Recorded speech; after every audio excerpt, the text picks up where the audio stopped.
Welcome to the Copper King Mine and Railroad. Today we're doing something different. We're going to talk about a model railroader's dream. So stay tuned.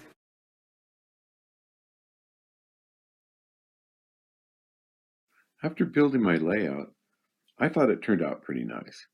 And so I thought I'd put it in the Model Railroader magazine. So I did all the things they told me they needed to be in the magazine, and I sent it in. And of course, I was turned down. So over the years, I improved it and different things, and I've tried about 4 or 5 different times. Now, I didn't build the railroad to get in the magazine or anything, but I just thought it was different than anything I've ever seen, and it was kind of unique. So I thought it would be to their benefit have my railroad in their magazine, but it never happened. And so this is the last letter to him. It's called The Model Railroader's Dream, and so that's where this came from. So that's it.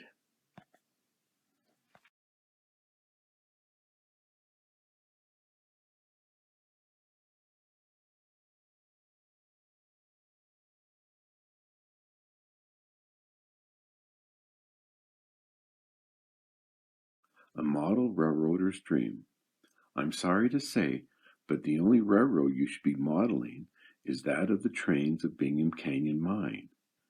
Now you're saying, but I love the trains where I live, or the ones I experienced when I was growing up. I'm sure you all have your opinion, what you think is the best prototype railroad to model, but let me make a case for the Bingham Canyon Mine.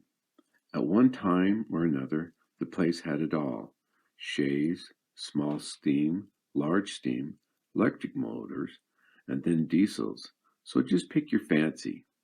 If you're worried about running different road names on your model railroad, that's okay. The late 70s, with the conversion from electric to diesel, they were testing different diesel locomotives.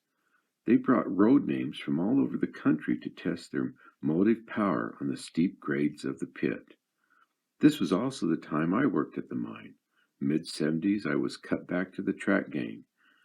I had been driving haul truck, but now back to the track, twice part of these cutbacks. Testing diesels, they were pulling carloads of ore 100 tons each, up switchbacks to see how each mortar performed. The cry of "hot rail" was the signal to get out of the way, a train was coming. With not much room on the level, you got in the clear the best you could.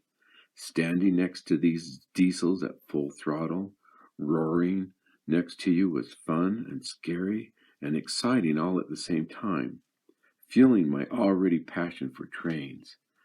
The trains at Bingham Canyon justify many model railroaders' questions what they think are taboo. Too sharp curves? The mines were so sharp, flagman towers were built to direct trains around the corners, in and out of the mine. Your layout has bridges on the curve. Most of the mines were to accommodate the spiral shape of the mine. You think your bridges are too close together? Carford Canyon had one after another running all the way up the canyon. Grade a little too steep? Well, the ones at Bingham Canyon were so steep they could only pull 4 cars out of the mine at one time. Not enough room for your town? Bingham City and its adjoining towns were stacked on top of each other, up and down the hillsides. They stuffed buildings in every available space. You like cribbing? Bingham was a study in cribbing. They used everything: poles and rails and ties, rocks, anything to hold back the mountain. Tunnels and more tunnels. They had 3 to exit the mine, and more to access the mine dumps, where waste material was placed. Even the shovels were on rails at one time. The rail in the pit and the mine itself was always on the move.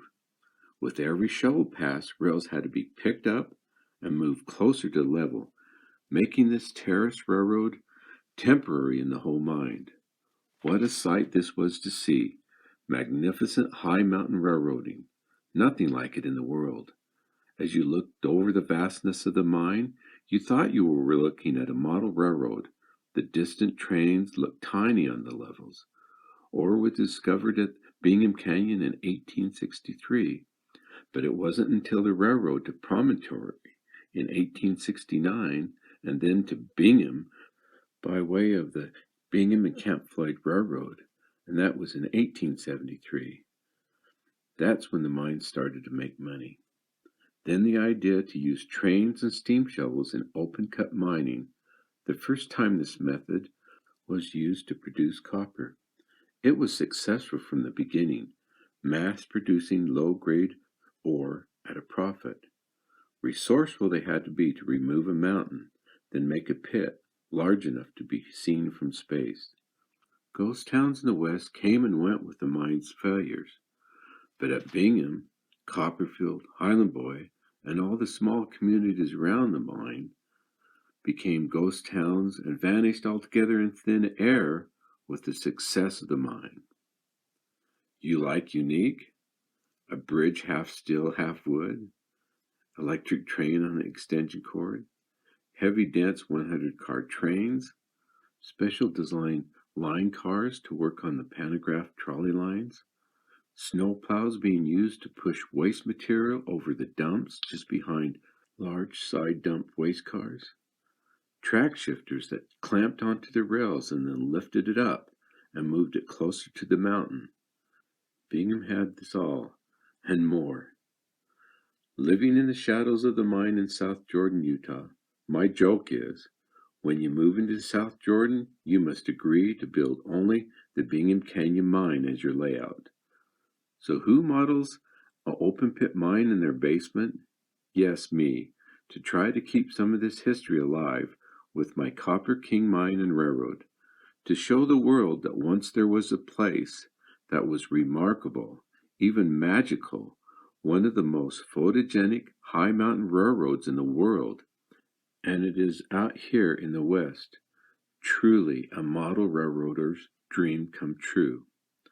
Okay, you can continue to model the places you love, but hopefully you are as passionate about the place you model as I am about Bingham Canyon Mine.